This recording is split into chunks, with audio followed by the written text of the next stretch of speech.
Eh, Ibu Bapak, selamat malam semuanya. Oke, sebelumnya saya memperkenalkan terlebih dahulu. Nama saya Monica. Hari ini saya akan menjadi host untuk membantu narasumber kita yang akan memberikan presentasi yang sangat luar biasa sekali. Jadi hari ini kita akan menyampaikan informasi mengenai tema yaitu rahasia prostat yang membesar menjadi mengecil dan ginjal yang mengecil menjadi normal. Nah, hari ini narasumber kita adalah narasumber yang sangat luar biasa, yaitu dengan Master Shinsei Kim. Oke, jadi saya tidak berlama-lama, saya akan menyerahkan Zoom malam ini langsung dengan narasumber kita, yaitu dengan Shinsei Kim. Kalau begitu, Shinsei Kim, saya persilahkan waktu dan tempatnya.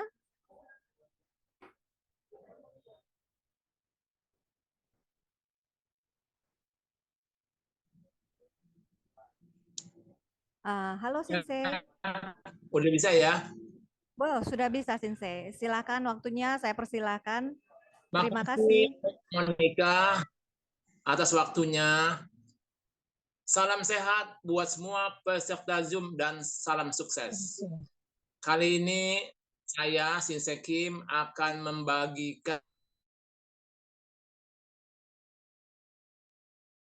terdengar suara.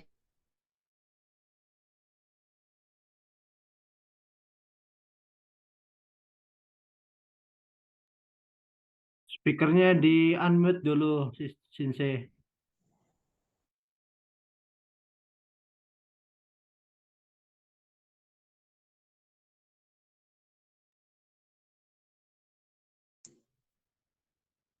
Halo?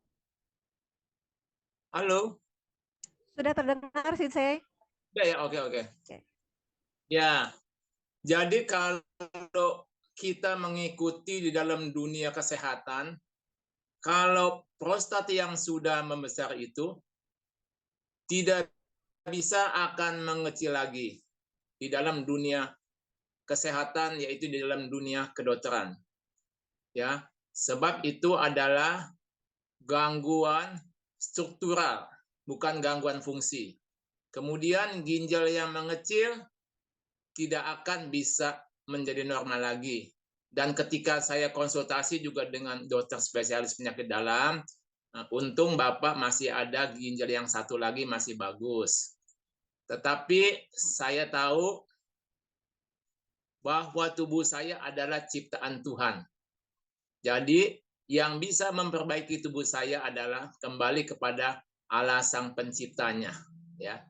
Jadi kalau dunia pengobatan dengan ilmu pengetahuan manusia tidak dapat, saya masih mempunyai harapan, yaitu Allah Sang Pencipta yang sanggup memulihkan segala keadaan kita.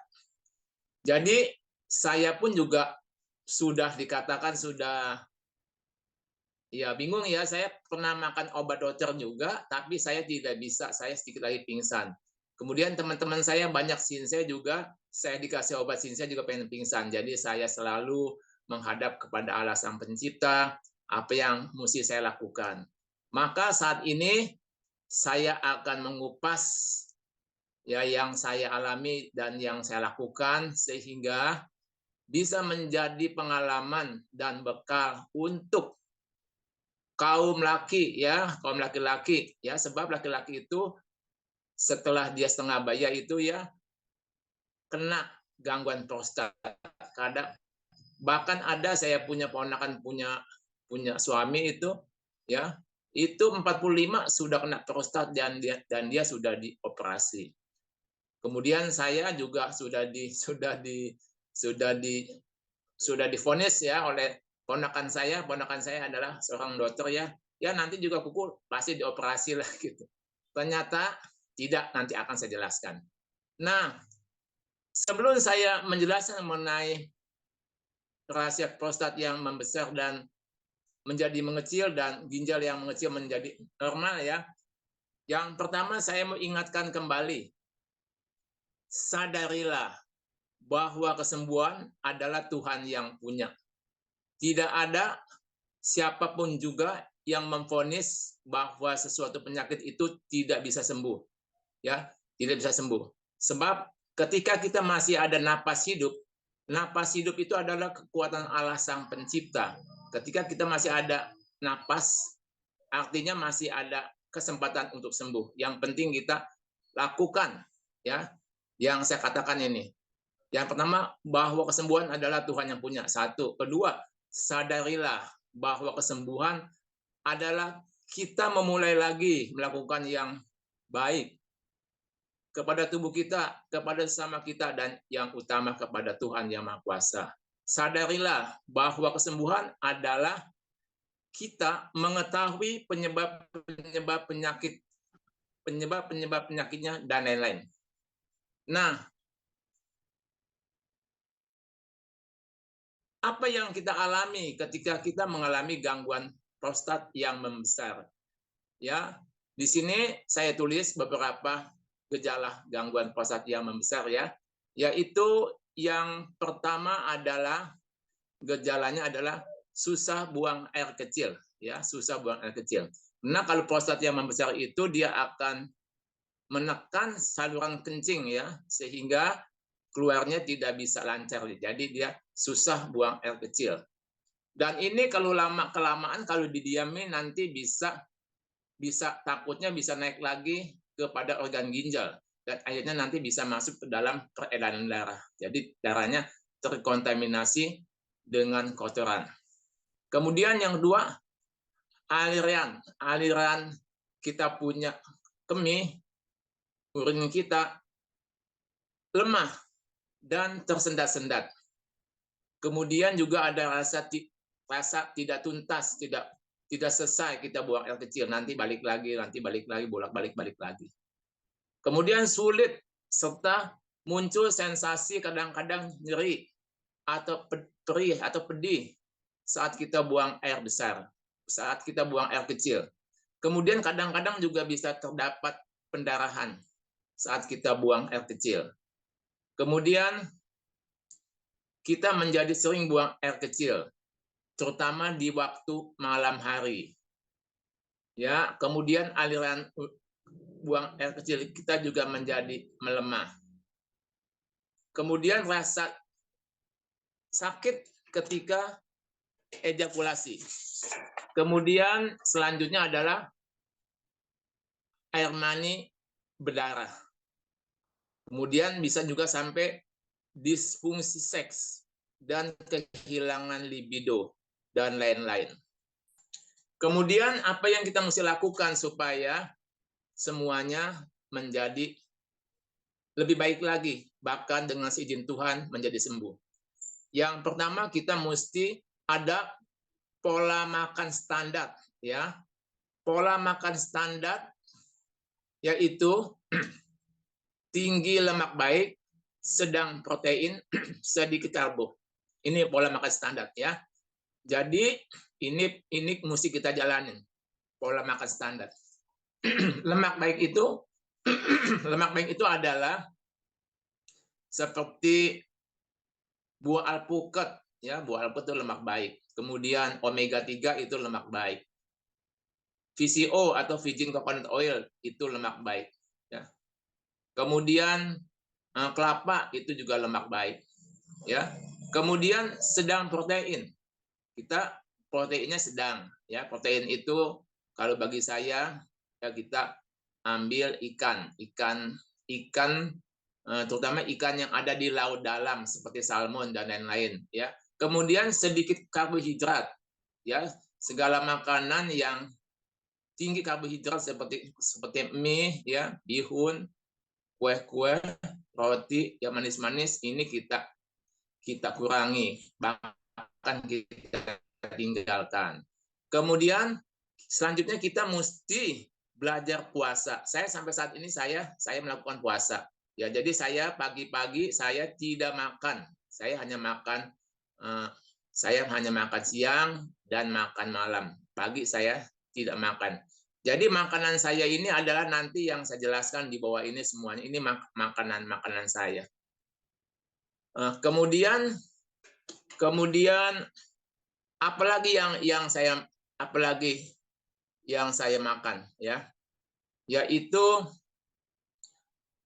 kita memberikan makanan kepada sel kita, yaitu kita berikan nutrisi kepada sel kita, bahwa tubuh kita ini adalah terdiri dari sel-sel, banyak sel, ya.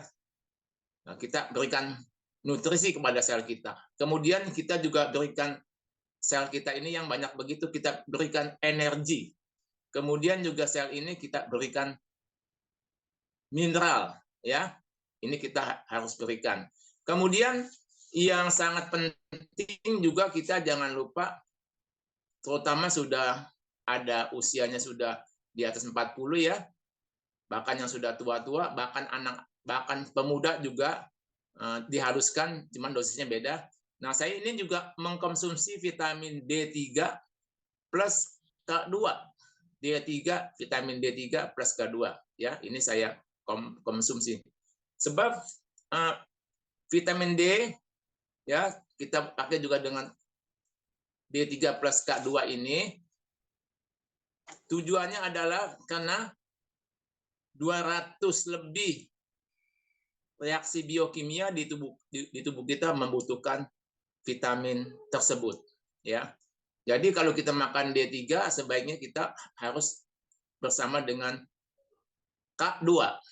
Sebab K2 ini, ya, yang membawa vitamin D dan kalsium yang ada di pembuluh darah masuk ke dalam tulang, masuk kepada tempatnya. Kemudian kita juga, saya ini makan juga omega 3, ya. Omega 3 saya minum omega 3. Ini yang saya lakukan sampai saya bisa kembali normal lagi. Saat ini saya buang air kecilnya sudah menjadi biasa. Kalau saya kasih persentase itu kurang lebih 90%. Kemudian saya makan lagi yang namanya ada cordyceps, ya.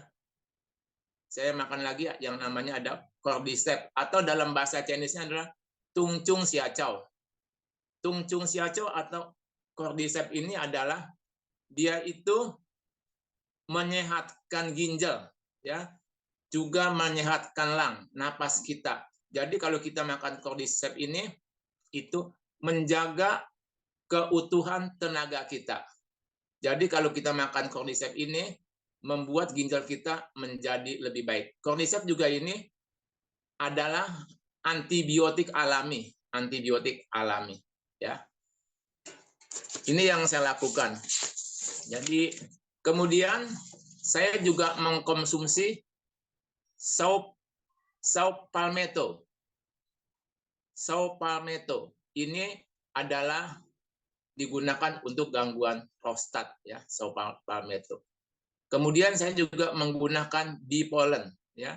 Nah, bee pollen ini adalah di sini ada enzim-enzim, ada vitamin-vitamin, dan lengkap sekali, ya.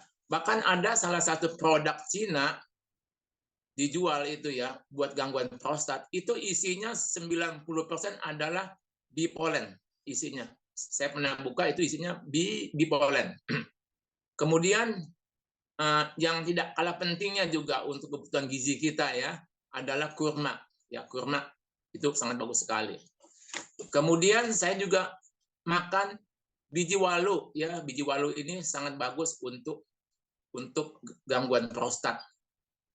Kemudian juga saya makan juga biji buah semangka, ya, biji buah semangka. Kemudian juga saya ganti-ganti nih, saya juga minum kunyit, ya. Kunyit ini sangat baik, dia untuk menghilangkan peradangan, sangat bagus sekali.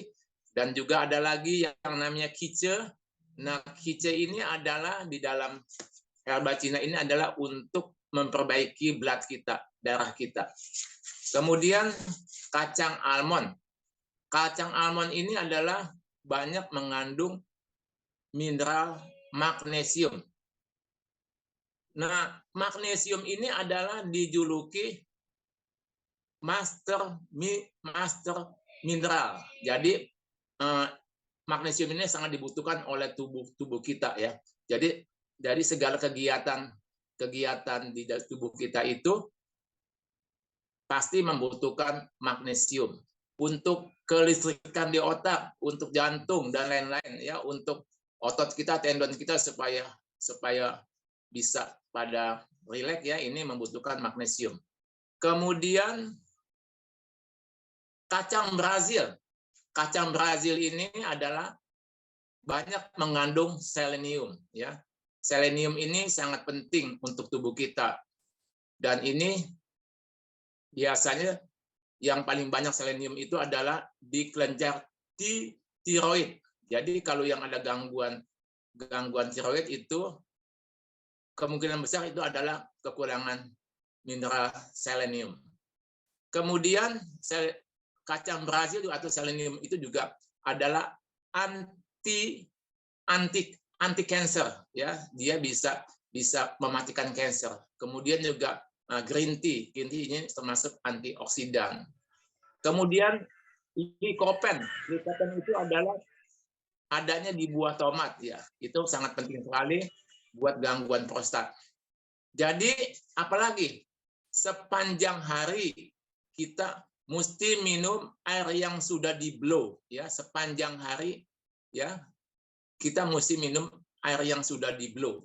Sekalipun kita sudah sehat, sudah sembuh ya, air blowan itu harus kita minum, sebab air itu adalah kebutuhan dasar untuk kesehatan tubuh kita. Ya, jadi jangan sampai kita sudah sembuh minumnya balik lagi ke air biasa.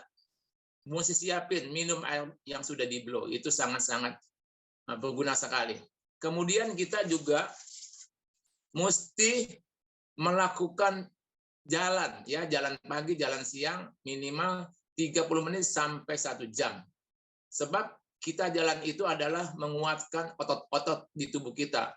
Otot kaki kita, otot paha kita, sampai ke otot di bagian punggung, di punggung kita. Ya.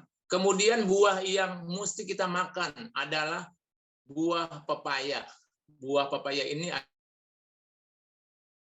adalah dijuluki adalah rajanya buah, ya, rajanya buah. Ya. Nah, ini kita makan. Ini setiap saat saya pasti makan buah pepaya. Di pagi, siang, malam saya makan buah pepaya. Kenapa mesti makan buah pepaya? Buah pepaya ini adalah sangat bagus buat lambung kita. Nah, lambung itu adalah organ yang memberikan makanan kepada semua tubuh kita.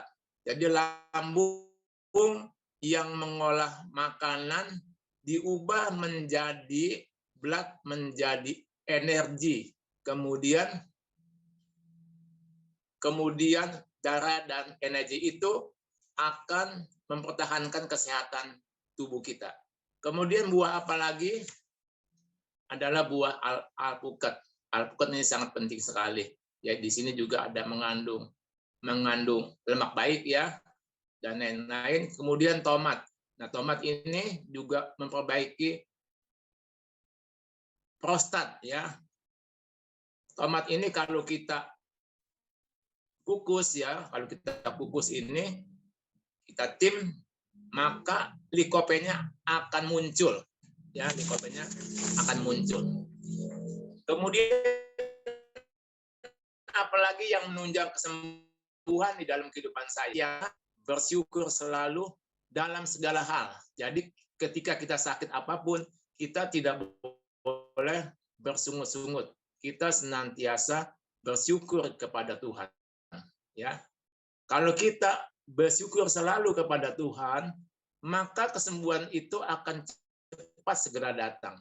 Sedangkan ketika kita bersungut-sungut, maka yang terjadi adalah penyakit bertambah berat. Ya. Kemudian yang tadi di atas saya ulangin lagi. Sadarilah kesembuhan adalah dari Tuhan yang menciptakan tubuh kita. Jadi kita jangan putus asa ya. Ketika kita divonis oleh ahli medis, ya tidak bisa sembuh, kita jangan putus asa, sebab tubuh kita adalah ciptaan Tuhan, ya baik buat tubuh kita, buat sesama kita, dan yang utama kepada Allah Sang Pencipta, ya. Nah, demikian sedikit ulasan mengenai bahan. Kemudian saya akan berikan kesaksian tentang testimoni kesembuhan saya. Jadi pada tahun 2018 bulan 2, di perut saya ada rasa tidak nyaman, sakit sekali. Kemudian saya pergi ke dokter spesialis penyakit dalam di Rumah Sakit Siloam Kebonjeruk. Kemudian setelah di USG, ternyata ginjal kanan saya mengecil, kemudian ada kiste. Kemudian selanjutnya prostat saya membesar sampai 41 poin. Angkanya 41 volumenya. Sedangkan normalnya itu antara 15 sampai dengan 25. Saya 41. Sehingga saya buang air kecilnya susah dan sakit, ya.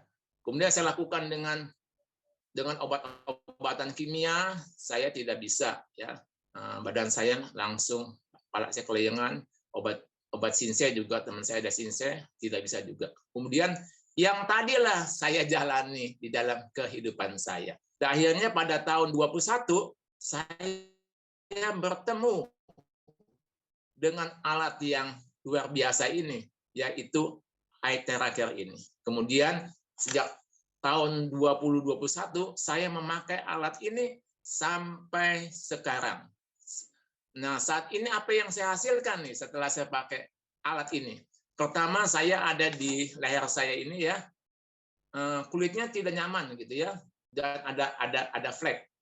Nah, dokter spesialis penyakit kulit dia bilang apa? Ini kulit tua, Pak.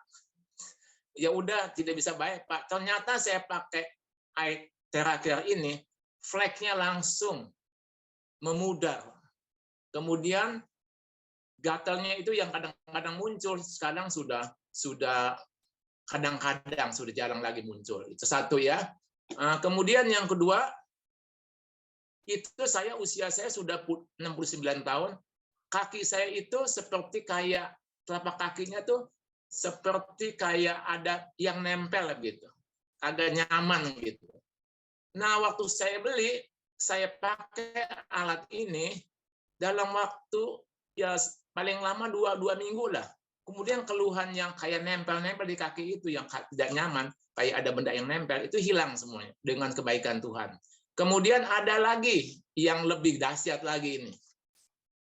Saya itu bingung itu. Kaki saya tiba-tiba bisa panas. Nanti panasnya hilang. Dia pindah ke selangkangan panasnya. Nanti pindah ke dada panas. Nanti pindah ke punggung panas. Nanti pindah ke tangan panas. Jadi pindah-pindah. Saya pergilah ke dokter spesialis penyakit gangguan persarapan. Dokternya juga bingung, ini biasanya Pak, kalau panas itu hanya di kaki aja, itu biasanya gula, Pak. Dan saya tidak ada gula. Kemudian dibilang apa? Udah cek dah. Dicek buat autoimun. Saya tahu saya tidak ada autoimun, tapi saya taati, saya cek juga. Ternyata saya tidak ada autoimun. Udah gitu biayanya habis banyak tuh. Jadi udah habis saya semuanya autoimun sama dokter, ya, sama vitamin itu habislah 4,2 juta, ya. Jadi hitung-hitung saya bisa beli alat lagi satu tuh gitu. Nah, setelah pakai alat ini, sekarang keluhan-keluhan yang tadi saya bilang itu sudah memudar, kadang-kadang aja ada. Dan itu juga sensasinya sangat ringan sekali, ya. Nah, akhirnya saat ini saya terus pakai alat ini, prostat saya dan ginjal saya. Akhirnya saya pakai ini, minta maaf nih, itu bulu kemaluan saya itu menjadi hitam pekat gitu, ya. Jadi hitamnya hitam pekat gitu. Dulu setahu saya itu dia agak kuning gitu, ya. Jadi hitam pekat. Kemudian ubannya, ada uban, saya coba cabut, bawahnya hitam, cabut lagi, hitam lagi, cabut lagi, hitam lagi. Ternyata kesaksian yang waktu itu saya lihat di panggung itu usia 40 tahun, ada speaker ya, rambutnya botak dan putih melalui KTP. Lihat tuh, rambut saya hitam tuh, lebat.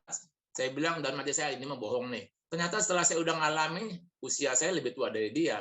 Dia paling-paling 50 dah, saya sudah 69. Sekarang uban yang di bawah itu numbuhnya hitam gitu. Jadi banyak hal-hal yang menakjubkan ketika saya memakai alat ini dengan izin Tuhan. Jadi bagi semua peserta Zoom, jangan malas ya, mesti konsisten memakai alat ini dan juga beritahukan kepada sesama kita, family kita, teman-teman kita ya, bahwa alat ini sangat-sangat membantu untuk menolong segala keluhan di tubuh kita.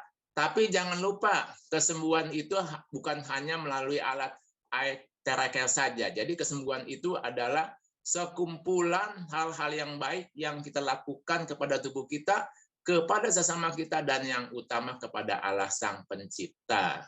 Jadi maka itu jangan kaget ada yang pakai alat ini sudah diulang-ulang tidak sembuh-sembuh.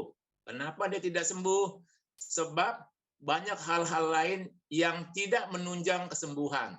Kenapa ada yang pakai alat ini satu kali sembuh? Sebab banyak hal-hal lain yang baik yang menunjang kesembuhan. Nah, kemudian titik-titiknya apa? Titik-titiknya adalah CV1. CV1 itu ada di bawah ini ya. Jadi dia ada di antara kelamin dan antara kelamin. Nah, ini di antara kelamin dan anus. Itu namanya titik CV1. Nah, di situ bisa di-blow dalam waktu setengah menit ya. Pakai yang kecil saja ya.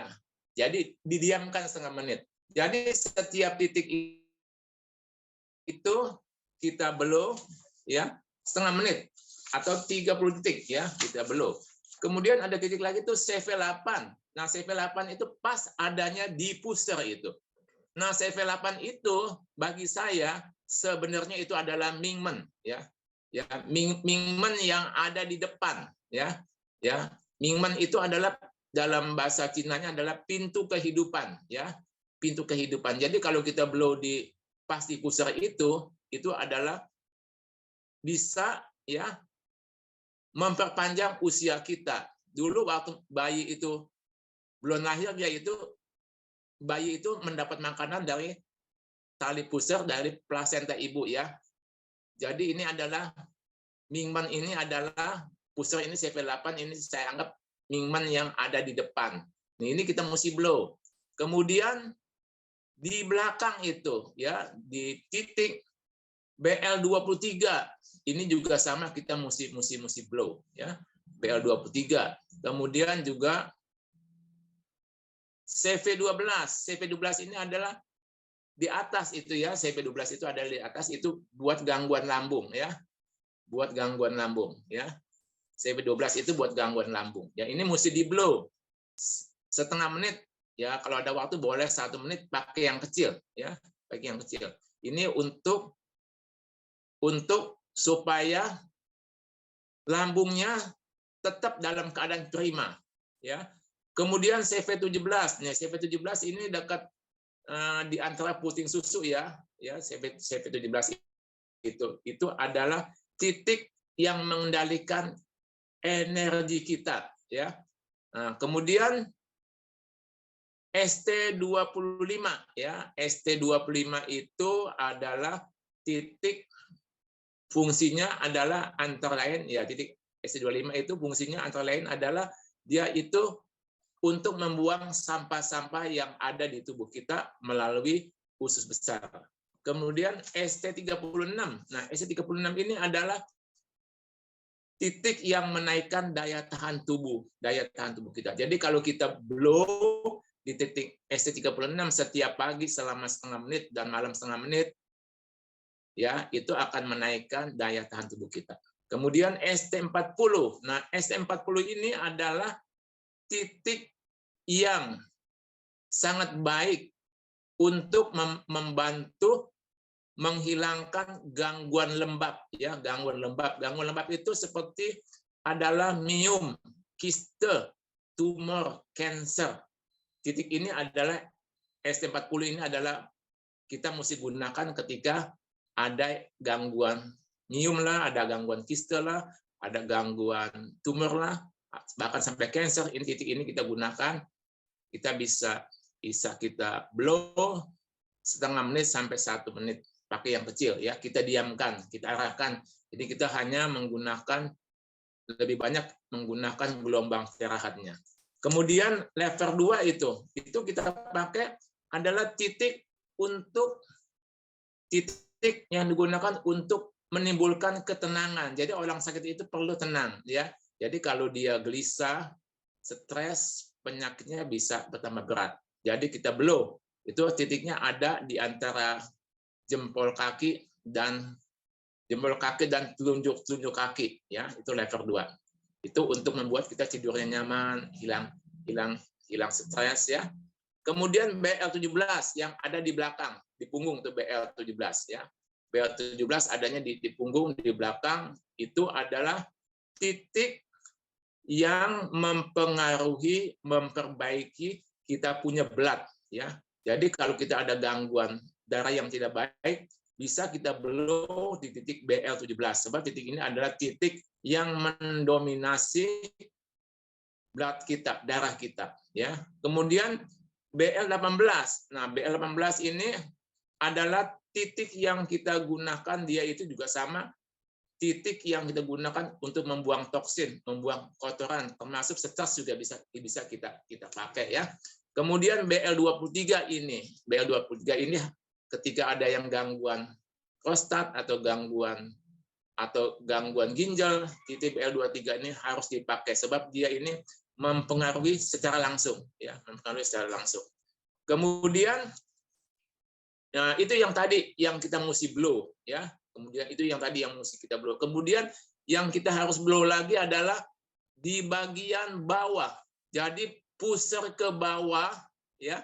Itu kita mesti blow, pusar ke bawah itu semua kanan kiri kita mesti blow sampai ke selangkangan, kemudian di belakang, ya, di belakang setinggi pusar itu di belakang sampai ke bawah itu kita mesti blow, ya, kita mesti blow, dan itu akan memperbaiki peredaran darah yang ada di bagian bawah sehingga nanti prostatnya kemudian juga ginjalnya semua menjadi lebih elastis, lebih ringan beraktivitasnya, sehingga nanti semakin lama semakin sembuh.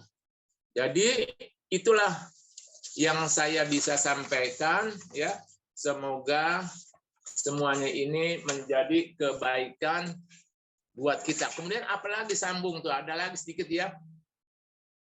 Kita mesti tinggal tetap tenang. Jadi ketika kita sakit, kalau kita pengen baik itu kita mesti tenang, ya, tenang. Jadi kalau kita kagak tenang, penyakit itu akan bertambah hebat, ya.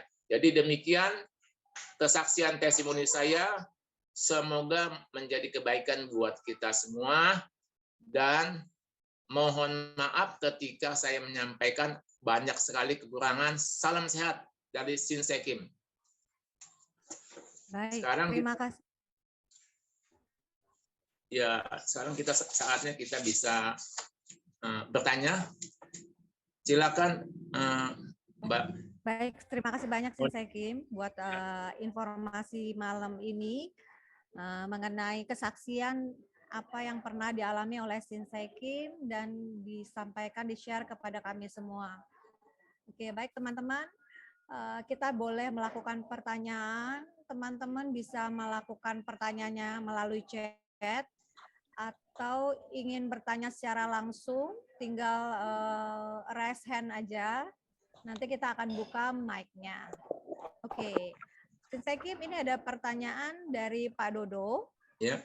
Kalau di blow-nya dengan yang nomor 2 atau nomor 3 boleh nggak? Ya, jadi kalau kita memakai alat Theracare ini, yang pertama kita adalah bukan mengutamakan kesembuhan. tapi kita mengutamakan keselamatan. Jangan sampai kita bertujuan untuk sembuh, tetapi ketika kita langsung pakai yang panas, ya,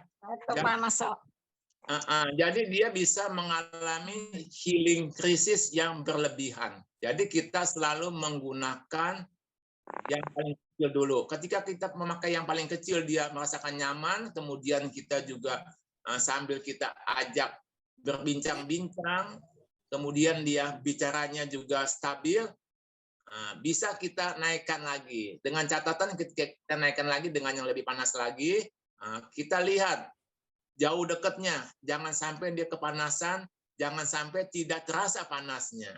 Sehingga kalau dia tidak panas, panas itu adalah energi. Jadi kalau kita panasnya nggak ada, jadi energinya yang masuk hanya sedikit. Kalau kedekatan nanti takut kulitnya hitam ya, nanti bisa pasiennya nanti bisa ketakutan nanti. Jadi kita mesti hati-hati. Demikian. Oke, jadi baiknya untuk penggunaan powernya itu disesuaikan dengan kondisi klien ya, Sensei Kim. Ya, betul. Oke, baik. Ini ada pertanyaan berikutnya dari Ibu Kristina. Apakah gagal ginjal bisa sembuh dengan alat ini? Ya, Ibu, tadi saya sudah kasih tahu waktu yang di awal ya. Jadi ingat, alat ini sangat membantu untuk menyembuhkan segala penyakit kita. Tetapi kesembuhan itu bukan hanya melalui alat ini saja. Jadi kesembuhan itu adalah sekumpulan atau sekelompok yang baik-baik yang kita lakukan untuk tubuh kita, untuk sesama kita, dan yang utama kepada Allah Sang Pencipta. Jadi ketika kita lakukan semua yang baik, kita memaafkan, kita membalas kejahatan dengan kebaikan, kemudian kita mengasihi kepada sesama kita, ya. Kemudian kita banyak berdoa. Pokoknya segala yang baik itu akan menunjang kesembuhan. Demikian Ibu, Bapak. Oke, baik.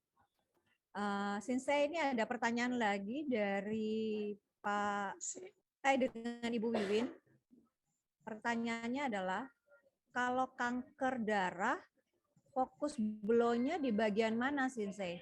Ya, jadi kalau ngeblow itu ada namanya blow fundamental, blow dasar ya. Jadi sakit apapun kita sebaiknya kalau ada waktu kita blow di tulang belakang. Tulang belakang itu di situ ada sumsum tulang merah. Nah, sumsum tulang merah itu adalah untuk membuat stem cell. Nah, kalau ketika stem cell-nya sudah meluap, maka stem cell ini fungsinya dia itu adalah membuang toksin di tubuh kita, mengaktifkan sel yang lemah, kemudian juga meregenerasi sel. Jadi ketika stem cell sudah meluap, stem cell itu kalau dia naik ke otak, sel-sel di otak akan digantikan. Dia masuk ke jantung, sel jantung digantikan. Dia masuk ke ginjal, sel ginjal digantikan. Jadi jangan sungkan-sungkan kita blow di tulang belakang, sebab ini menjadi fundamental kesembuhan di tubuh kita. Kemudian kita blow di tempat-tempat yang merasa tidak nyaman. Apalagi yang kita blow, ya, apalagi yang kita blow. Yang kita blow adalah yang tadi, ya, perbaiki daya tahan tubuh. Kita blow di CP12, kemudian di ST36, kemudian kita blow juga di CV17, di BA17. Demikian penjelasan saya. Baik, Sensei. Ini ada pertanyaan dari Ibu Pri. Nanti saya akan membuka mic-nya. Ibu Pri, silakan. Saya sudah buka mic-nya untuk pertanyaannya. Ya, terima kasih. Saya mau tanya, kalau dengan kasus itu apa? Iste ginjal dan batu ginjal. Kemudian yang di blow bagian mana yang kita fokuskan selain setelah blow di tulang belakang? Iya, jadi kalau ada gangguan ginjal atau gangguan kiste atau gangguan miom atau gangguan yang sifatnya penggumpalan gitu ya, itu kita blow adalah terutama tulang belakang mesti kita blow ya. Nah, kemudian pasti segala sakit penyakit itu berhubungan dengan darah dan dengan energi. Jadi kita perbaiki darah dan energinya ya. Lambung itu adalah yang menghasilkan energi dan menghasilkan darah ya. Kedua ini adalah menjadi fundamental kesembuhan. Jadi yang kita blow adalah CV12, ST36, kemudian di belakang ada itu ya, ada BL20, ada BL21, itu kita blow cukup 30 detik sampai 1 menit kita blow pakai yang kecil ya. Jauhnya disesuaikan dengan masing-masing pasien. Nah, kemudian jangan lupa kita mesti minum air yang sudah di blow ini, sebab ini menjadi fundamental kesembuhan. Sebab tubuh kita dikuasai oleh 70% air. Jadi kalau kita ubah air di tubuh kita itu menjadi air terahet gitu ya, itu akan sangat membantu untuk proses kesembuhan penyakit apapun juga. Kemudian jangan lupa lakukan semua yang baik, Ibu. Ya, lakukan semua yang baik buat tubuh kita, buat sesama kita, dan utama kepada Allah Sang Pencipta. Demikian, Ibu. Semoga menjadi pertimbangan dan kebaikan buat kita semuanya. Jadi minumnya sepanjang hari pakai yang di blow itu ya, Sinse? Iya, betul sekali. Kalau sudah ada alatnya pakai, Bu. Sayang, Bu. Sayang banget. Ya. Ya, kalau Ibu mau tanya nanti silakan tanya offline. Bisa hubungin saya, kalau saya sempat nanti saya bisa kasih jawaban. Oke, baik Ibu Pri, terima kasih buat pertanyaannya. Saya akan mute kembali mic Ibu. Oke, baik Sinse, ini ada pertanyaan dari Bapak Hendrik. Untuk titik yang diinformasikan ini filenya akan di-file dan akan diinformasikan kepada orang-orang untuk bisa disampaikan. Mungkin ini maksudnya adalah materi yang disampaikan Sinse Kim hari ini ya. Nanti kalau ada yang bertanya, nanti kita akan bantu kirimkan file ini. Oke, baik. Untuk ada pertanyaan berikutnya dari Pak Hartono. Untuk luka robek atau sayatan, apakah blow di bagian luka atau di sekitarnya, Sinse? Jadi kalau ada tempat yang luka atau peradangan, kita tidak boleh ngeblow di situ. Ketika kita ngeblow di situ nanti bisa menimbulkan pendarahan yang lebih hebat lagi. Jadi lukanya bisa menjadi lama sembuhnya. Jadi kita blow tempat-tempat yang berhubungan dengan tempat-tempat yang ada luka itu ya. Jadi kita mengambil titik yang jauh ya. Jadi Ibu mesti minimal Ibu, yang paling penting adalah jangan lupa kita ngeblow di bagian tulang belakang Ibu ya. Jadi Ibu mungkin bisa saja ngeblow ada tempat yang misalnya Ibu gangguannya di siku, lukanya di siku, Ibu bisa ngeblow di sepanjang pergelangan tangan sampai jari tangan ya. Itu juga akan membantu perelanan darah yang lebih baik lagi sehingga kesembuhan di tempat yang luka itu menjadi lebih cepat. Demikian Ibu. Oke, baik. Sinse, ini ada yang bertanya dengan Pak Asep. Pak Asep, saya akan buka mic-nya. Silakan apabila Bapak mau bertanya.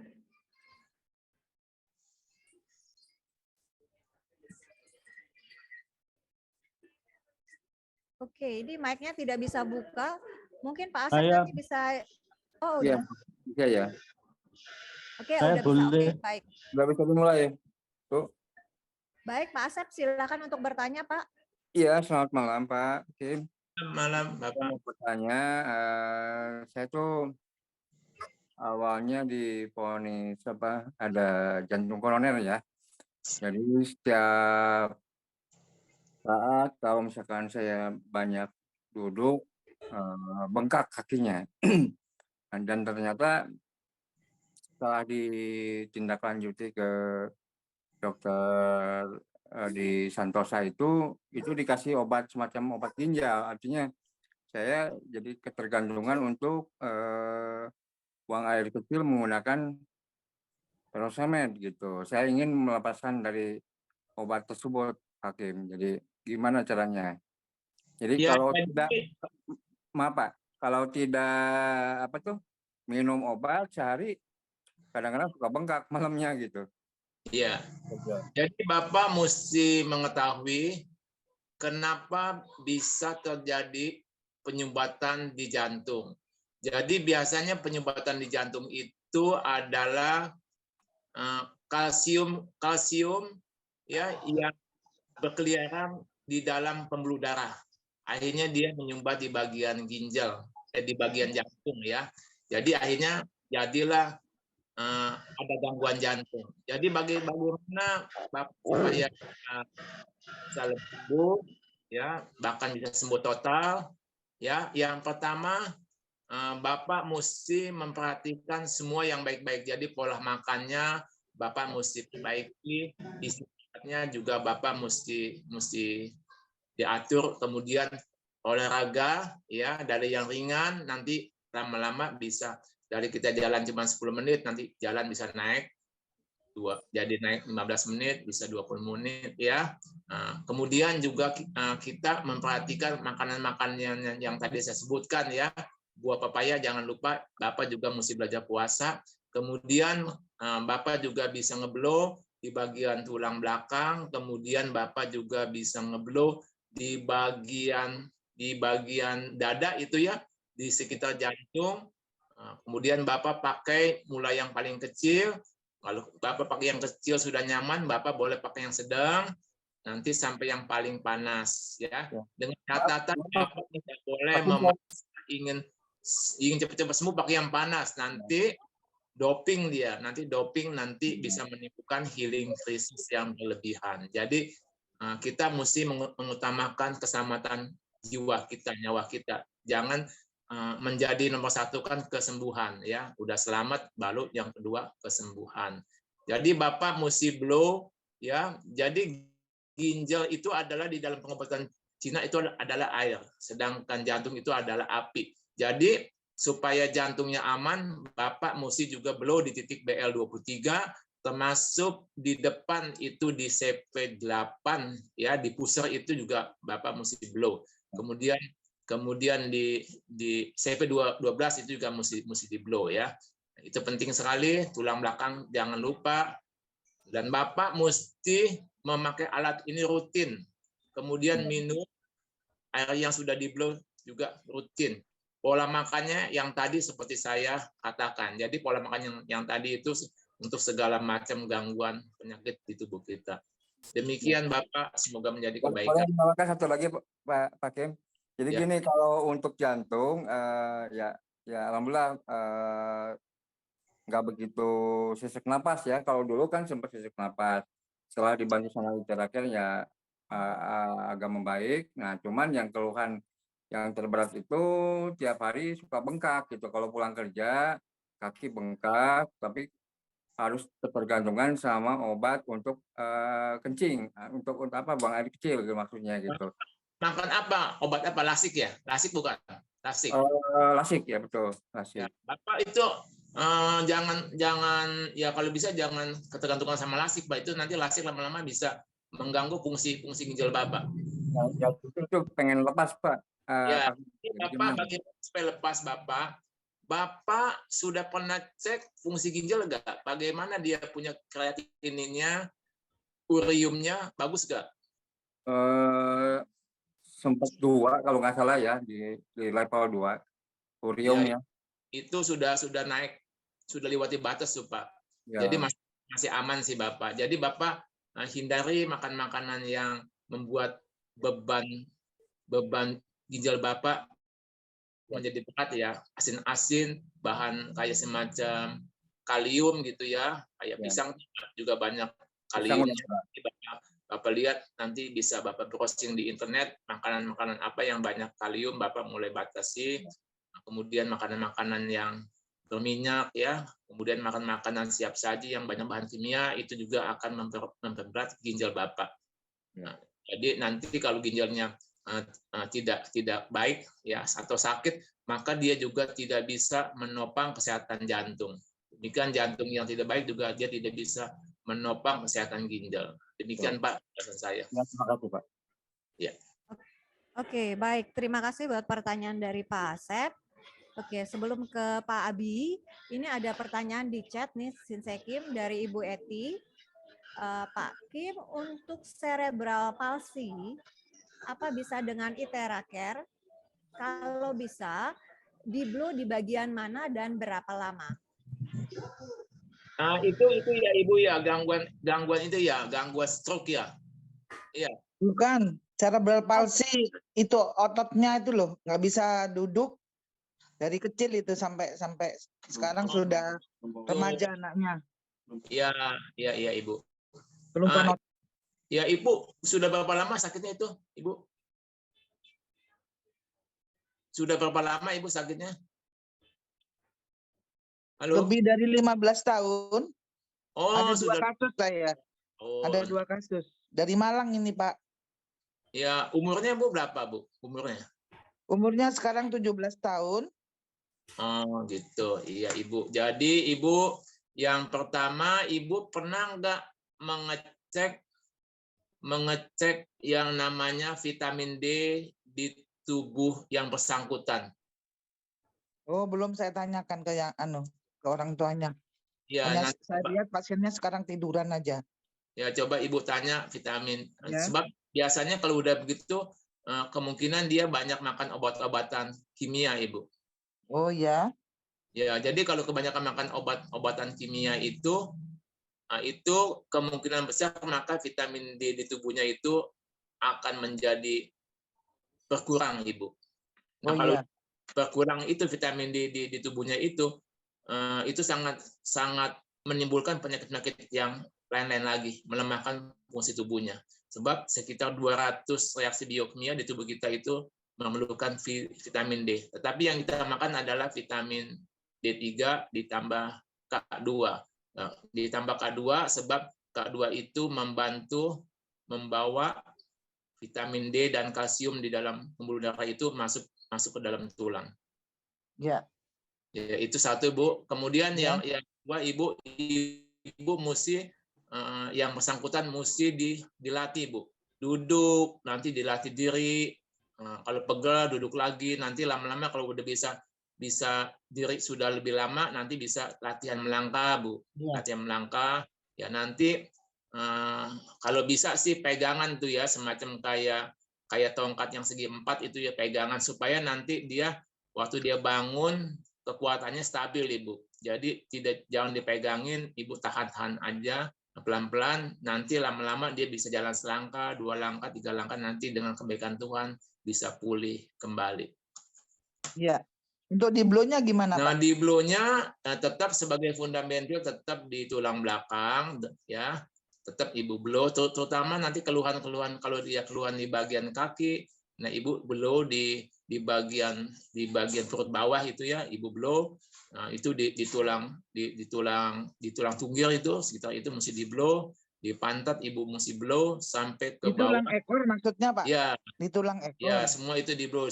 Kalau di gangguan kaki Ibu ya, kalau gangguan tangan, nah Ibu tetap blow di tulang belakang, kemudian di ketiak ya Ibu blow, kemudian di siku, telapak tangan Ibu jalani semuanya.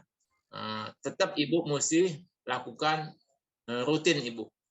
Tidak hanya sekali-sekali gitu, apalagi penyakitnya sudah lama itu.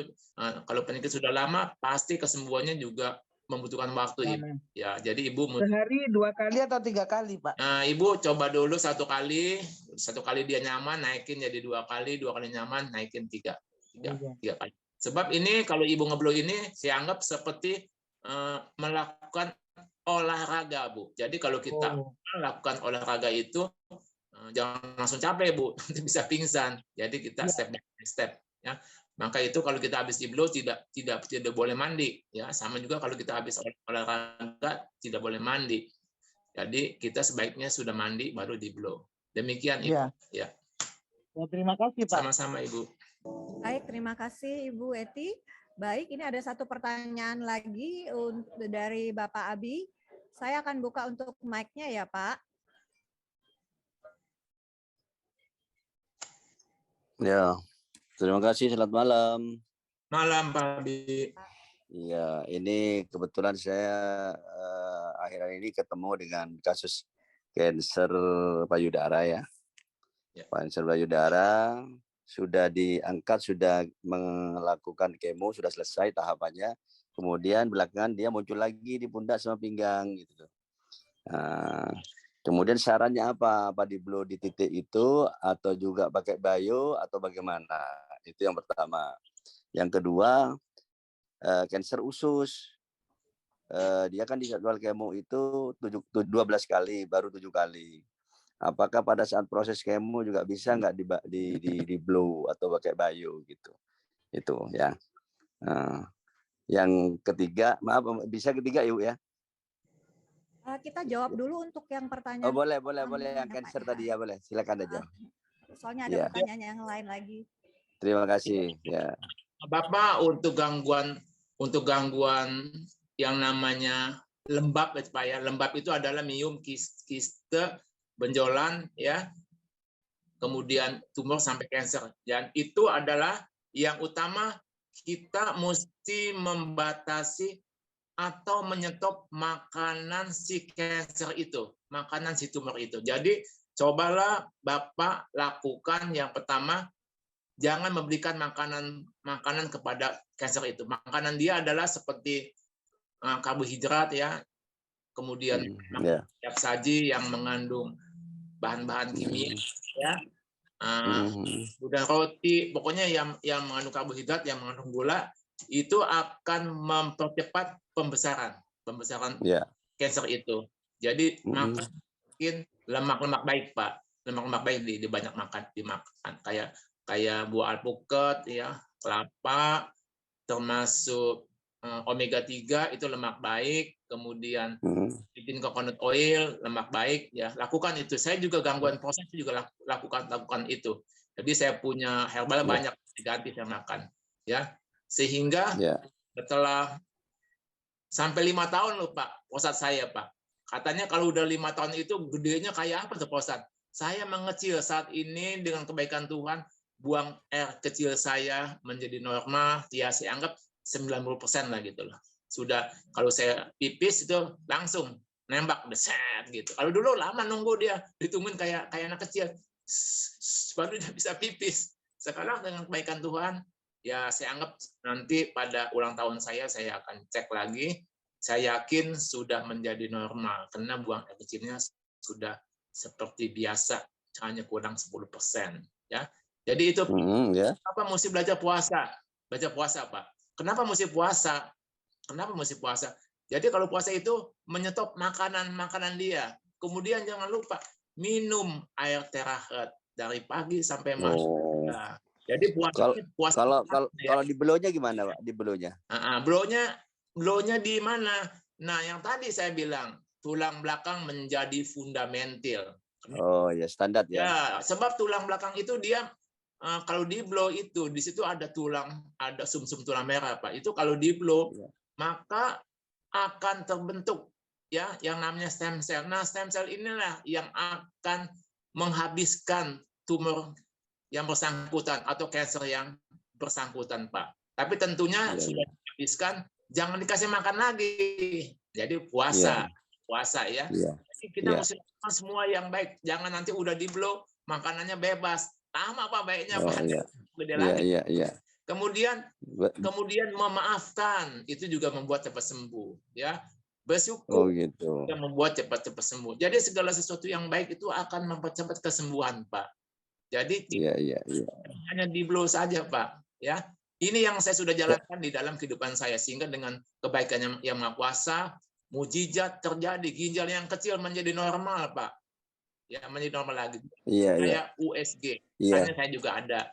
Kemudian prostat saya yang gede mengecil 10 poin, sekarang saya yakin sudah kembali normal. Sebab buat RCL saya sudah. Ini yang saya jalankan.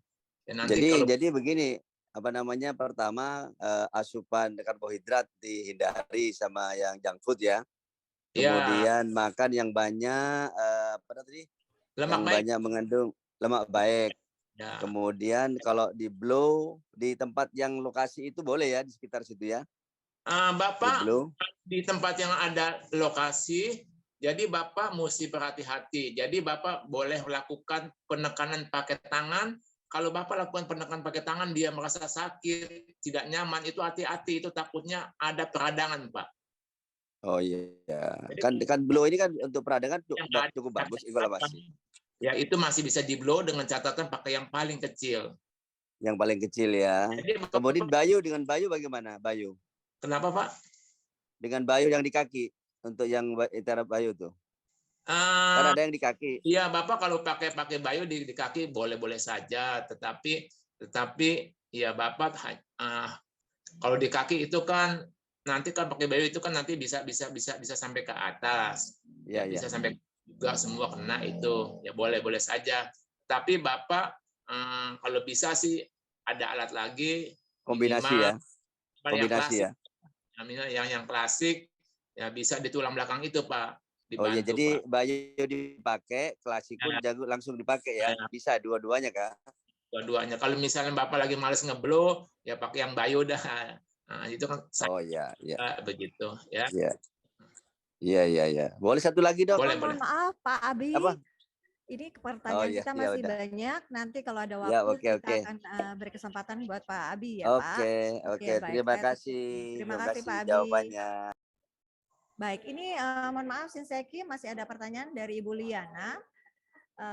Shinsei, kalau kita mau demo ke prospek, dia memakai celana dalam yang terbuat dari turmalin. Itu harus bagaimana ya? Itu maksudnya batu ya? Batu turmalin ya? Oh, di sini sih diinformasikan memakai celana dalam, mohon maaf. Iya, jadi kalau dia pakai celana dalam, dia pakai bahan-bahan yang mungkin kayak semacam padat, kayak ada batu-batu kecil gitu, atau batu-batu kayak serbuk gitu ya. Nah, takutnya dia itu menyimpan panas, nanti waktu kita blow akan mempunyai panas yang berlebihan. Jadi dia menjadi tidak nyaman. Jadi sebaiknya kalau dipakai pun juga jangan yang gede. Ya, pakai yang nomor satu saja, nggak usah pakai yang gede. Oke, baik. Shinsei, ini masih pertanyaan dengan Ibu Liana lagi. Apabila seseorang itu mengalami stroke dengan penyumbatan di otak, sehingga tangan dan kaki kiri lumpuh, ini di blow di bagian mana ya, Shinsei? Ya, tetap blow fundamental di tulang belakang itu harus ya. Nah, kemudian nanti di mana lagi yang kita blow, dengan catatan waktu kita ngeblow, kalau kita misalnya ada tensi, kita tensi dulu ya.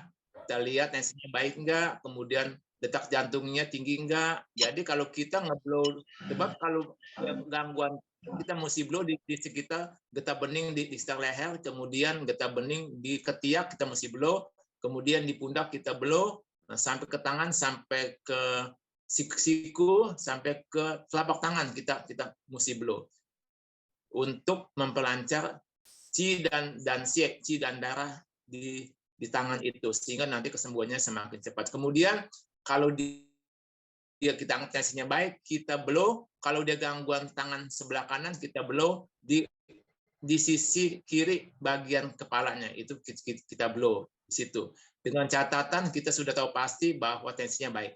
Itu yang kita lakukan. Oke, jadi ini mohon maaf, kita harus sangat berhati-hati sekali dengan kondisi stroke, harus mengetahui kondisi yang bersangkutan ya, Shinsei? Ya, jadi kita mesti tahu apakah detak jantungnya berlebihan atau tidak. Kalau kita sudah biasa melihat, kalau dia mukanya kemerahan, berarti dia cenderung tensinya bisa tinggi. Kalau mukanya pucat, itu cenderung tensinya rendah dia itu. Jadi kita mesti hati-hati. Apabila kita juga melihat detak jantungnya tidak beraturan, nanti kuat, nanti lemah, ya itu juga mesti hati-hati, ya. Maka itu minimal sedikit banyak kita bisa pegang nadi, ya. Kemudian nanti belajar bisa melihat wajah ini pucat, artinya tensinya rendah. Kalau dia mukanya kemerahan, ya orangnya banyak ngomong, itu adalah yang dia itu kemungkinan tensinya tinggi. Demikian penjelasan saya. Oke, baik, menarik sekali nih buat Sinse, informasi buat kami semua. Nah, Sinse ini berhubungan dengan kita ngeblow di bagian tulang belakang. Ada pertanyaan dari Pak Dodo. Ini kan biasanya di tulang belakang ini kan sesuatu yang penting sekali, yang fundamental banget. Nah, kalau kita kan melakukan blow seorang diri, ini kan tidak bisa nih Sinse. Ya. Apakah kalau kita blow di bagian depan itu akan bisa tembus, karena kan untuk gelombang ini bisa tembus sampai dengan 30 cm. Betul, bisa. Jadi kita kalau kita ngeblow di tulang belakang kita tidak bisa, kita bisa blow di bagian tengah di tubuh kita, di bagian tengah depan kita blow ya. Dengan catatan kita dekatkan sekali ke kulit, kita pakai yang kecil saja. Cuman waktunya kita kasih lebih lama lagi. Sehingga nanti kita ngeblow di bagian depan dengan dekat ke kulit ya yang kecil, nanti dia akan mengenai tulang belakang kita. Demikian. Oke, baik. Jadi kalau kondisi seorang diri kita bisa bagian depan ya, Sinse. Ya, betul. Oke. Baik, ini ada pertanyaan dari Ibu Zurita.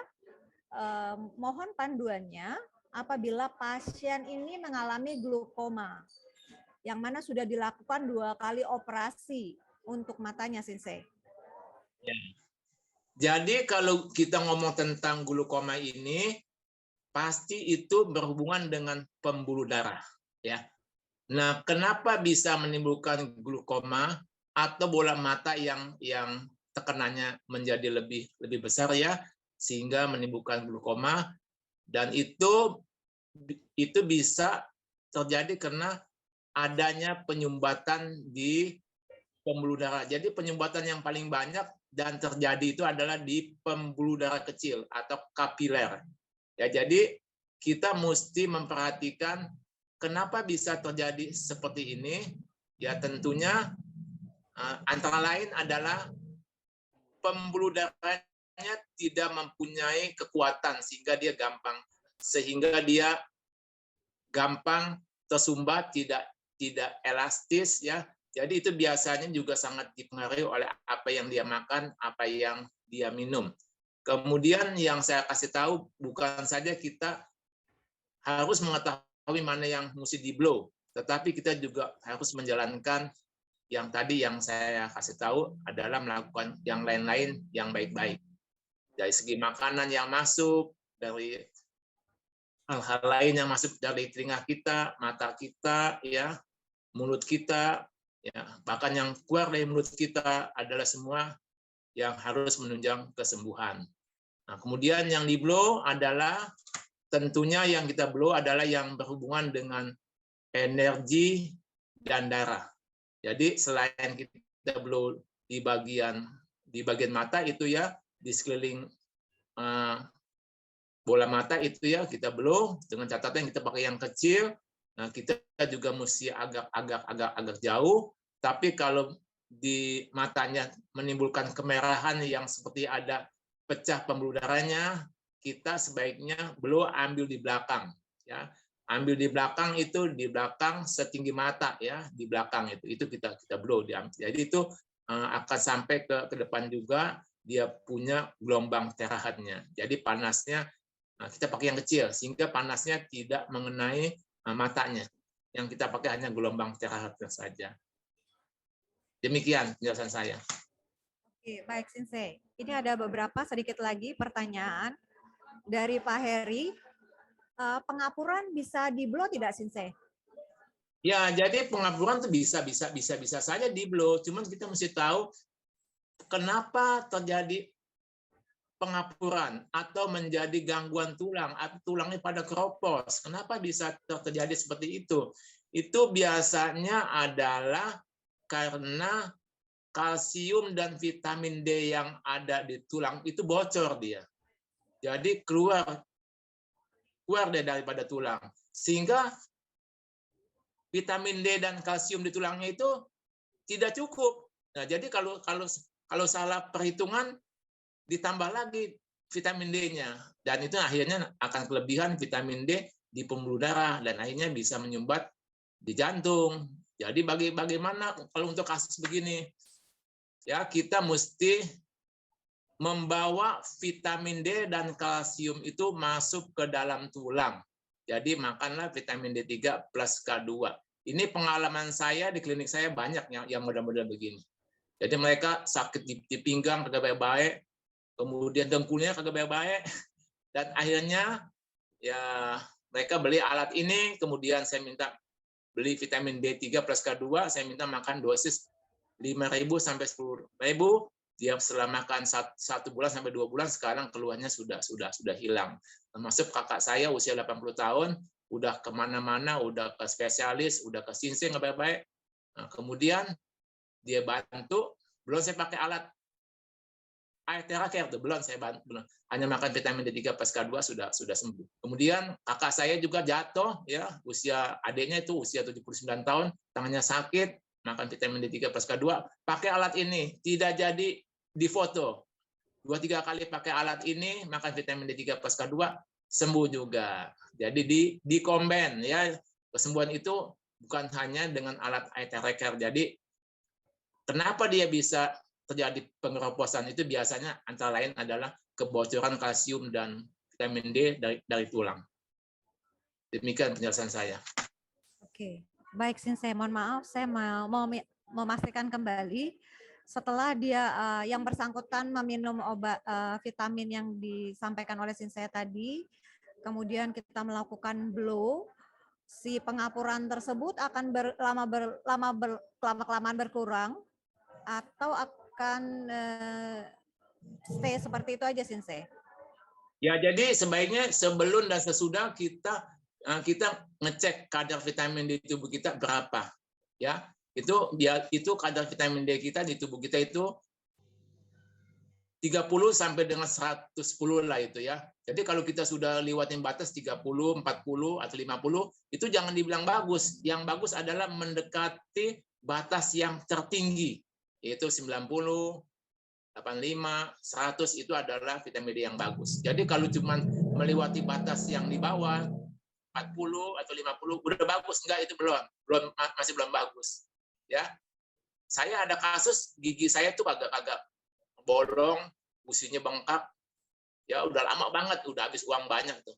Baik-baiknya saya dibantu juga blow, ya. Kemudian makan vitamin D3 plus K2, sekarang gigi saya sudah tidak ada keluhan lagi. Oke, baik. Ini ada pertanyaan dari Pak Agus, Shinsei. Kalau tumor otak, itu sebelah mana yang harus di-blow ya, Shinsei? Nah, kalau kita tumor otak, kita mesti pastikan dulu. Jangan sembarangan kita blow di bagian kepala ya. Jadi kita pastikan dulu apakah dia ada cekot-cekot di kepalanya atau ada nyeri. Itu biasanya kalau dia ada cekot-cekot, ada nyeri, itu biasanya ada peradangan. Jadi kalau udah begitu kita jangan coba-coba melakukan blow di situ. Takutnya nanti ada peradangan, kalau kita blow itu bisa pecah pembuluh darahnya. Jadi kita mesti hati-hati.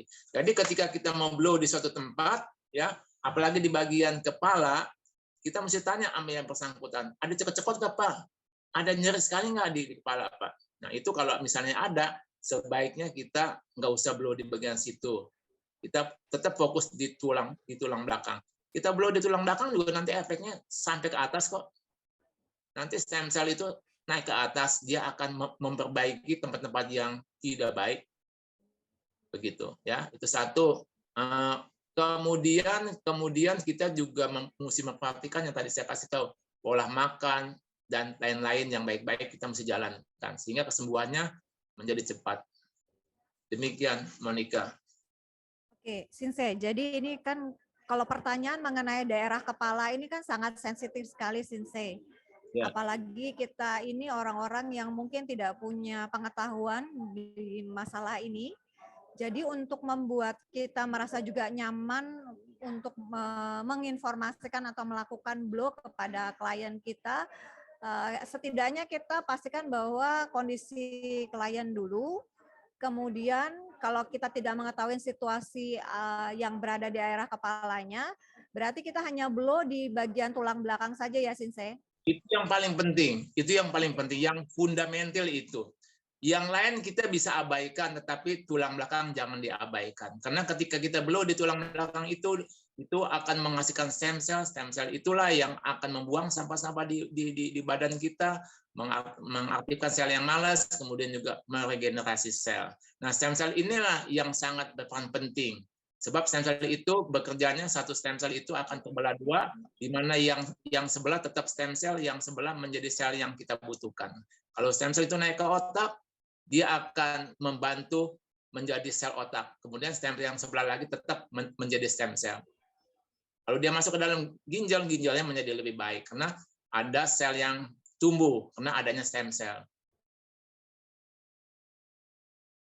Nah, kemudian kalau dia masuk ke jantung, masuk ke tempat-tempat lain, semuanya akan menjadi baik. Makanya saya kasih tahu, ya fundamental ya tulang belakang harus di blow. Kemudian juga jangan lupa minum air terahat, itu sangat penting. Kenapa? Karena 70% tubuh kita didominasi oleh air. Jadi airnya kita ganti pakai air terahat yang sudah di blow.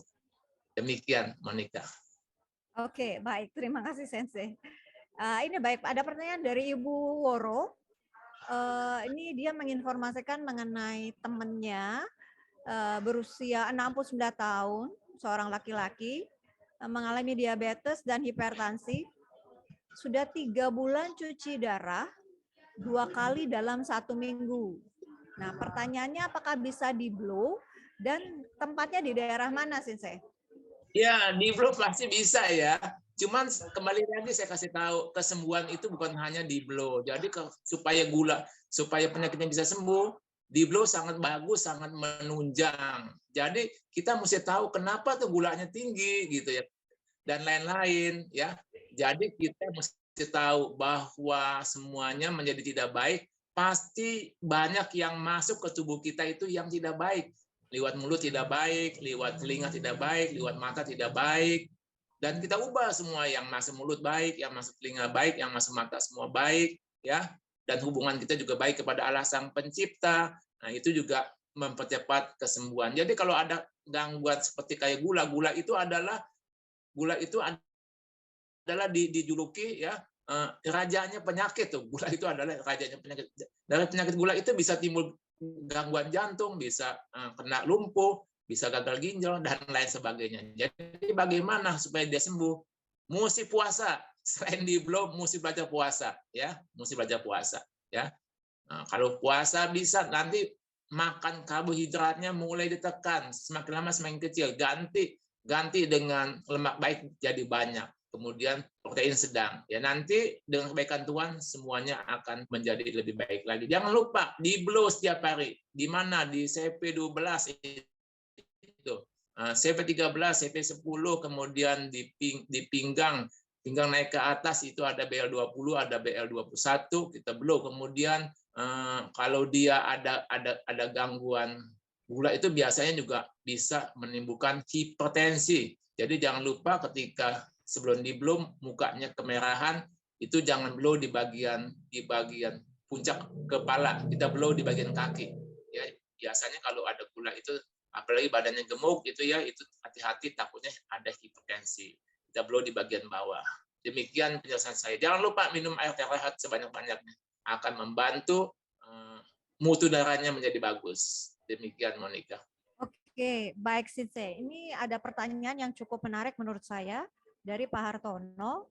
Ini mengenai penyakit bisul dan penyakit campak. Ini bagaimana dengan perangkat ini bisa digunakan ya, Sensei? Iya, jadi penyakit bisul itu adalah semacam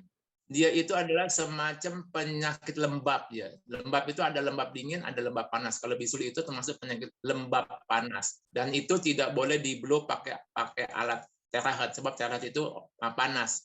Nah, kalau dia punya yang pro boleh. Yang pro itu kan ada blow yang dingin ya, ada yang blow. Jadi kalau dia dingin di tempat yang bersangkutan boleh kita blow pakai yang pro itu yang dingin. Jadi kita hanya menggunakan gelombang frekuensi terahatnya aja. Ya demikian. Jadi kalau dia ada bisul itu adalah peradangan. Dia pasti biasanya kemerahan dan dipegang hangat. Jadi itu dia bersifat panas, jadi tidak boleh pakai terahat yang mengandung panas, itu nanti bisa menimbulkan cepat-cepat bertambah sakit ya. Jadi pakai yang dingin, kita menggunakan gelombang terahatnya saja. Kemudian kalau bisul itu adalah di dalam pengobatan Cina itu adalah gangguan unsur logam. Unsur logam itu adalah paru ya, kemudian usus besar ya. Jadi mesti buang airnya menjadi bagus ya. Jadi itu biasanya adalah sampah-sampah di badan tidak bisa terbuang dengan baik, tidak bisa terbuang dengan baik melalui ya. Jadi akhirnya sampah itu berusaha terbuang lewat kulit. Jadinya bisul gitu. Jadi itu panas. Jadi makanannya mesti yang dingin.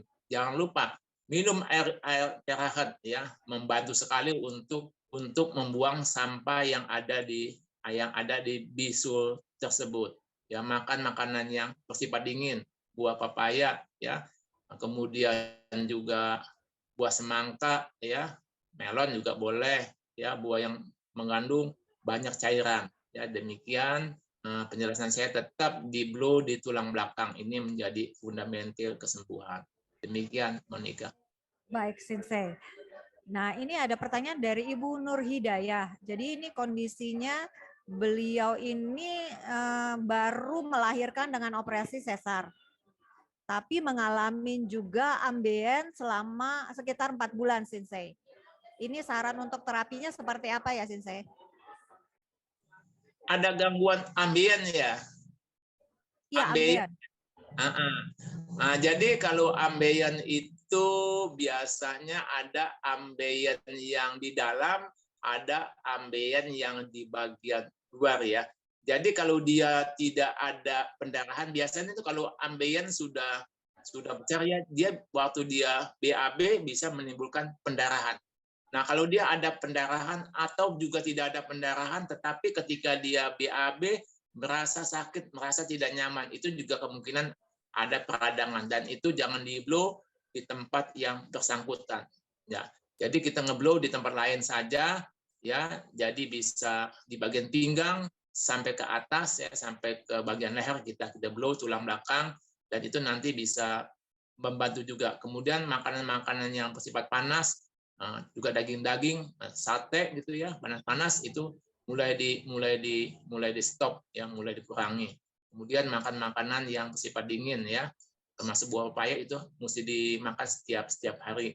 Nah, kemudian minum air terahat setiap hari ya. Demikian penjelasan saya, Monica. Oke, kita masih ada 4 pertanyaan. Setelah ini kita akan close. Jadi saya akan membacakan pertanyaan terakhir. Untuk Ibu Munarmi, ini mempunyai masalah dengan anaknya, di mana usianya baru 2,5 tahun. Nah, ini mengalami TBC, Sensei. Jadi sering diuap dan cepat biar sembuh dia sering diuap. Nah, ini di blow di bagian mana ya, Sensei, dan harus makan apa? Ya, jadi kalau dia TBC itu biasanya kalau dunia kedokteran itu biasanya dia mesti dikasih obat untuk mematikan kumannya ya. Dan itu ya itu sebaiknya memang kita mesti makan sih ya. Jadi tidak cukup hanya di blow saja. Jadi blow-nya di mana ya, cukup blow-nya di tulang belakang ya. Kemudian boleh juga di blow di bagian pergelangan tangan ya, pergelangan tangan, juga di siku ya, lipatan siku ya. Sebab ini adalah jalurnya ini, organ ini, paru ya. Jadi kita blow di lipatan siku, kemudian di pergelangan tangan, terutama bagian jempol itu ya, sampai ke telapak tangan kita blow semuanya. Jadi kalau kita blow di situ, itu akan menguatkan, bukan saja menguatkan parunya, tetapi juga memperbaiki jantungnya. Sehingga aliran darahnya menjadi baik, napasnya menjadi baik. Kemudian jangan lupa di blow juga itu di blow di pinggang, di BL23. Karena BL23 itu adalah ginjal. Ginjal itu adalah unsurnya air. Sedangkan paru itu adalah unsurnya logam. Jadi hubungan paru dan ginjal itu seperti kayak hubungan ibu anak ya, ibu anak. Kalau anak sakit ya, ibu pasti menopang anaknya. Demikian kalau anak sakit ibu menopang, ibu sakit anak menopang. Jadi alangkah baiknya ginjalnya juga mesti dikuatkan sehingga nanti ginjal yang baik, makanya mesti di blow di bagian pinggang itu akan mempercepat kesembuhan daripada TB itu. Jangan lupa tetap minum air terahat, kemudian makanan-makanan yang baik seperti yang tadi saya kasih tahu itu di Poland itu sangat sangat bagus sekali. Dikombinasi dengan Blow itu akan menaikkan daya tahan tubuh saya, akan menaikkan daya tahan tubuh kita. Demikian Ibu penjelasan saya. Oke, terima kasih Sensei. Ini 2 pertanyaan terakhir dari Ibu Lucy. Kalau kepala ada bekas lubang peluru, apakah boleh di-blow, Sensei? Itu kenapa mesti di-blow? Kalau dia tidak ada keluhan, tidak usah di-blow. Emang dia ada keluhan sakit apa kenapa? Tidak ada diinformasikan sih, Sensei. Iya, jadi kalau dia misalnya minta di-blow, kalau kesimpulan saya dia pasti ada keluhan itu. Jadi kalau dia ada keluhan, kita jangan main sembarang blow. Karena kalau dia ada keluhan cekot-cekot, tidak nyaman, ya sakit, itu takutnya ada peradangan. Jadi kalau ada peradangan sebaiknya jangan di-blow. Kita cari aman, kita mengambil tempat-tempat lain. Lebih baik kita berfokus pada tulang-tulang belakang, di-blow lebih lama lagi. Demikian. Ya, jadi kita cari yang aman, ya, bukan bertujuan untuk kesembuhan, ya. Aman dulu, sudah aman baru sembuh. Demikian. Baik, ini pertanyaan terakhir Sensei dari Pak Heri. Kalau hepatitis B yang di-blow di bagian mana, Sensei? Ya, jadi tetap ya ngeblow-nya itu fundamental di tulang belakang itu selalu.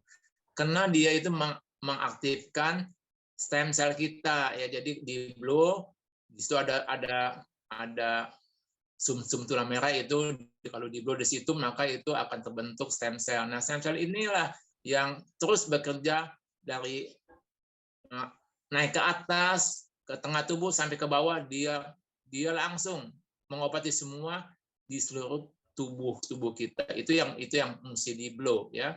Jadi tetap kita menjalani semua yang baik sehingga nanti kesembuhannya menjadi cepat, ya. Kalau kita hanya mengandalkan di-blow saja satu, maka kesembuhannya lama bahkan tidak sembuh. Jadi kita bingung kok ada sembuh-sembuh itu. Jadi segala yang baik untuk tubuh kita, untuk sesama kita, dan yang utama untuk Yang Maha Kuasa itu kita jalankan semuanya. Maka kesembuhan akan terjadi cepat. Demikian. Oke, saya mohon maaf masih ada satu lagi dari Bapak Jarwoto sepertinya. Saya akan buka mic-nya ya. Ya. Boleh silakan. Pak Jarwoto? Ya, terima kasih Bu. Selamat malam Pak Sensei. Selamat malam. Ya, saya ini kena prostat ya. Sudah 2 kali bulan Januari itu di kateter. Lalu tanggal 15 kemarin itu saya malam hari nggak bisa buang air. Ya. Sampai 2-3 jam nggak bisa keluar. Terus saya sering mengejan. Lah, asam lambung saya naik jadinya.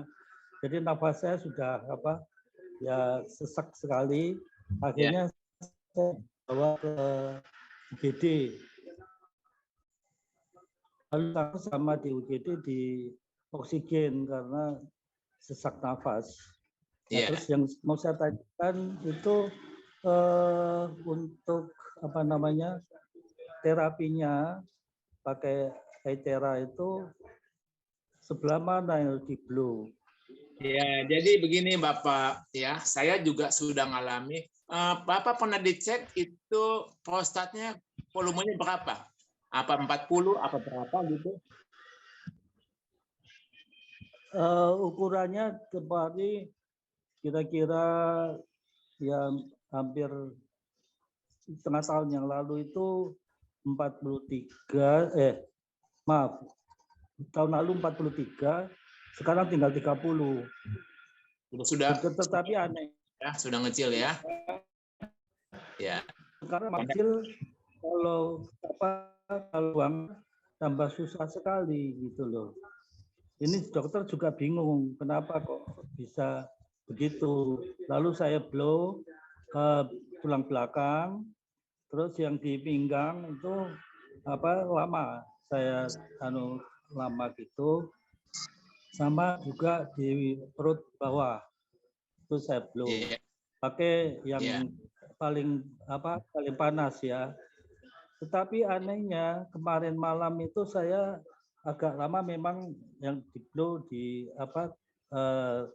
di atas ekor ya, di atas ekor sampai ke tulang-tulang pinggul kiri kanan. Tapi pada malam hari saya nggak bisa bangun. Yang namanya tulang pinggul saya sebelah kanan itu luar biasa sakitnya. Ya. Ini Ya. efek dari panasnya itu ataukah apa? Ya. Jadi begini Bapak. Jadi oke, saya jelasin ya. Oke. Nggak jelas, suaranya putus. Putus ya. Udah jelas belum Pak? Udah jelas? Udah sekarang. Ya. Jadi Bapak, kenapa bisa terjadi seperti itu? Jadi Bapak supaya mengalami kesembuhan, jangan semata-mata hanya tergantung kepada terahat saja. Jadi tadi saya sampaikan bahwa kita mesti tenang. Jadi ketika kita tidak tenang, maka penyakit akan bertambah hebat. Jadi Bapak mesti tenang. Jadi kalau Bapak tidak tenang, asam lambung juga akan naik, menimbulkan sesak napas. Ya, jadi Bapak mesti tenang. Jadi tenang ya. Jadi Bapak jangan pikirin sakit, pikirnya sembuh ya, gini sembuh. Sambil Bapak menjalankan semua yang baik-baik ya. Bapak kalau Bapak tahu penyakit saya itu bukannya 2 Pak, banyak Pak. Bukan 2, banyak penyakit saya itu. Tetapi saya hanya kasih tahu cuma sama prostat saya. Padahal yang lain banyak. Itu semuanya Tuhan sembuhkan, Pak. Tuhan sembuhkan, ya. Tuhan sembuhkan semuanya. Dan saya punya buang air kecil itu sudah sangat lancar sekali. Luar biasa kebaikan Tuhan. Jadi Bapak lakukan semua yang baik. Kalau perlu nanti Bapak minta ke admin Bapak, nomor HP saya, nanti saya bantu menjelaskan secara detail supaya Bapak mengalami pemulihan. Baik Bapak Jarwoto, untuk mempersingkat waktu, nanti kalau ada pertanyaan lebih lanjut, Bapak bisa menanyakan nomor handphonenya Sinsei Kim untuk informasinya. Sinsei, ini ternyata yang pertanyaan dari Ibu Lucy tadi yang mengenai luka bekas peluru, ternyata ini masih sering pusing, Sinsei.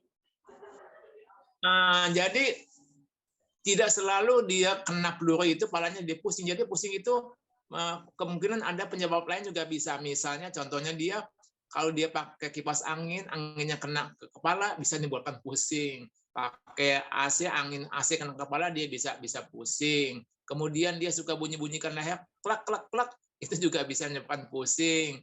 Kemudian juga lemak tinggi atau gula tinggi juga bisa menyebabkan sakit kepala.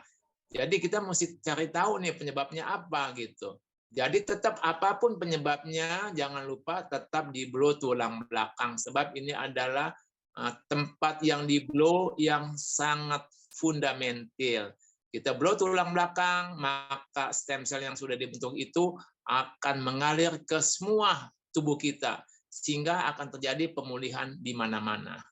Dan kita minum air yang sudah di blow. Udah jalanin aja begini, kemudian nanti makanan yang baik, ya senyum, ya enggak, gosip ditinggalkan, gitu ya. Kita menyanyi yang positif, melihat yang positif. Saya yakin kesembuhan akan terjadi bisa lebih cepat lagi. Demikian penjelasan saya. Oke, baik Sinsei. Ini saya mau tutup, ternyata ada satu pertanyaan yang 2 orang ditanyakan. Jadi mungkin saya mau tanyakan Sinsei sebelum kita menutup Zoom kita malam ini. Dari Ibu Mei dan Pak Jonathan, kalau gagal ginjal dan sudah cuci darah, gimana cara blow-nya Sinsei? Ya, sebetulnya blow-nya simpel-simpel saja sih, mengikuti fundamental dari Five itu ya, tulang belakang, ketiak, ya leher semuanya. Dengan catatan kalau kita lihat badannya lemah, kita pakai yang paling kecil dan ngeblownya tidak usah lama-lama, tetapi sering ya. Jadi kalau badannya lemah, kita ngeblownya tidak usah lama, tetapi sering kita ngeblow ya. Kenapa mesti di blow dan tidak lama-lama? Sebab kalau lama-lama nanti takut menimbulkan healing krisis yang berlebihan, takut dia bisa mual atau pusing kepalanya. Kita dengan dosis kecil kita ulang-ulang ya, jangan lama-lama, nanti lama-lama dia bahasa keringetan, dia lemas badannya lagi nanti. Jadi kita mesti cari yang aman ya. Itu yang paling penting. Blow-nya tetap ya di tulang belakang, nanti di leher, di ketiak, di lipatan siku, di telapak tangan ya. Kita ambil jauh, jangan kita anggap pengen sembuh, kita deketin sampai panas semuanya. Nanti jadi kita mesti hati-hati kalau ngeblow yang badannya lemah ya. Jangan sampai waktu kita ngeblow dia pingsan. Nanti kalau pingsan kitanya bingung nanti ya, kitanya bingung. Jadi kita mesti waspada ya, mesti hati-hati. Ya, jadi demi keselamatan, keamanan kita bersama, kita mesti belajar berhati-hati ketika ngeblow ya. Kita jangan main menganggap ya kita seperti ahli gitu ya. Mungkin kalau yang sudah ahli dia sudah tahu kayak para dokter gitu ya, atau para tabib dia sudah tahu, dia sekali lihat wajah dia tahu ini aman. Sekali dia pegang nadi dia tahu ini aman. Tapi kalau yang belum pernah pengalaman ya hati-hati ya. Kita hanya dengar dia bicara aja kita tahu bahwa ini adalah chi-nya banyak. Jadi kalau chi-nya banyak, energinya banyak, kita blow itu aman. Dan kita mesti hati-hati kalau mukanya kemerahan, badannya gemuk ya, itu juga hati-hati. Itu biasanya tensinya tinggi, itu jangan di blow di bagian atas. Mukanya pucat ya. Kemudian boleh kita blow di bagian kepala, sebab itu pasti tensinya rendah. Kalau mukanya kemerahan ya, itu pasti biasanya tensinya tinggi. Kita blow di bagian kaki ya. Demikian Monica. Oke, baik Sensei. Jadi kesimpulannya kalau kita mau menggunakan perangkat ini, kita menggunakannya dengan bijaksana ya Sensei. Betul. Oke. Boleh Sensei untuk penutup sesuai dengan tema kita hari ini, yaitu tentang masalah prostat dan ginjal, apa yang harus di-highlight Sensei? Ya, jadi kita penyakit apapun juga yang kita alami, kita mesti ingat adalah tindakan pencegahan jauh lebih baik daripada tindakan pengobatan. Jadi alangkah baiknya ilmu yang sudah saya berikan ini bagi mereka yang belum mengalami seperti saya ini bisa tetap menggunakan cara yang saya lakukan. Kalau belum jelas nanti bisa tanya upline masing-masing. Saya akan membantu menjelaskan secara detail. Saya siap membantu demi kesehatan kita bersama. Salam sehat dari Sensei Kim.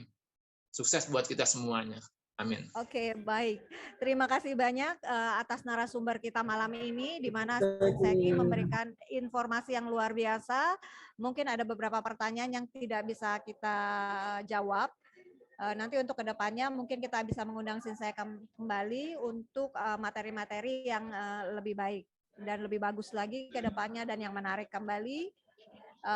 Untuk malam ini terima kasih buat narasumber kami dengan Sensei Kim dan semua teman-teman ibu bapak yang sudah menghadiri menghadiri Zoom kita malam ini.